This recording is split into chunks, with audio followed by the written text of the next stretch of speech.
Hi. Good afternoon po. Good afternoon. Please introduce yourself. Hi, everyone. It's nice to meet all of you. My name is Baby Girl Contreras, but I am popularly known by my fans just as Baby Girl. Your fans? May fans ka na? Direk, hindi niyo po ba maalala? Baby Girl. Baby Girl Contreras. No wonder you look familiar. Ikaw yung child star dati? Opo. Yes, yung mega blockbuster hit po nung 1996, yung My Girl Lollipop. Okay. Naalala ko na. Dati sikat na sikat ka, di ba? Ang cute-cute mo. Po. Ba't ganyan na itsura mo? Anyari sa'yo?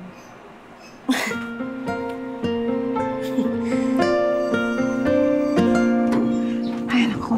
Ang hirap kasi sa'yo kung minsan ang tigas ng ulo mo, hindi ka nakikinig sa akin. Ano? Nagsusuplada ka kasi, kaya ayan, mahirap kang katrabaho.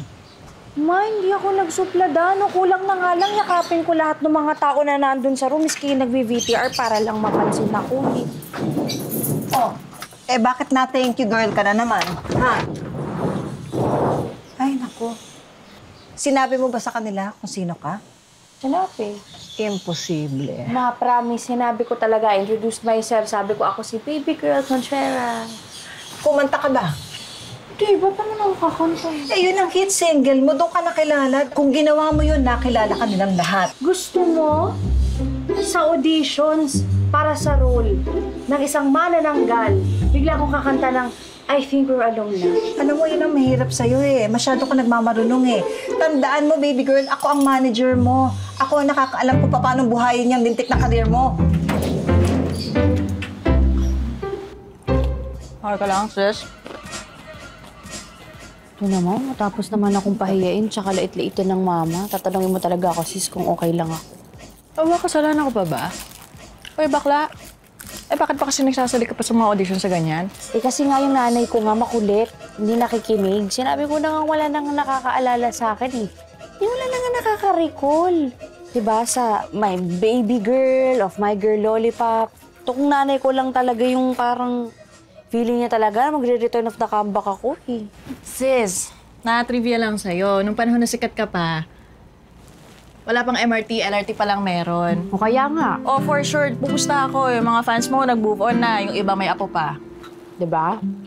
Ang niniwala talaga siya hanggang ngayon. Na hinihintay ako ng Republika ng Pilipinas magbalik pelikula. Teka nga muna, ano ba yung ibig mo sabihin kanina na ayaw mo na? Di mo ba napapansin? Hanggang kailan ba ako mag-audition? Lahat na ng guard, kilala tayo, lahat ng guard ng TV station. Diyos ko naman. Tinan mo, hanggang ngayon wala pa rin ako nakukuhang role. Kasi nga, mali. Hoy! Salamat! Ako, nagkasundo rin tayo, ma. Kasi nga, mali na talaga. May mali eh. Hindi, kasi mali yung mga pinag-a-auditionan mo. Ma naman, yung role na nga nung manananggal, pinatos ko na kasi sabi mo tanggapin ko. Tapos ngayon sasabihin mo... Sabihin na nga natin na medyo na-excite nga ako sa pagpapa-audition ko sa'yo, kagaya sa role ng manananggal, yung baklang naging babae. Kaya lang kasi anak, hindi mo naman kasi nare-realize na yung mga yon acting challenge. Acting challenge? Ano, to be a manananggal? Anak ka ba? Mahirap kaya umarte na kalahati lang ang katawan mo tapos gumagano-ganon yung pakpak mo, oh.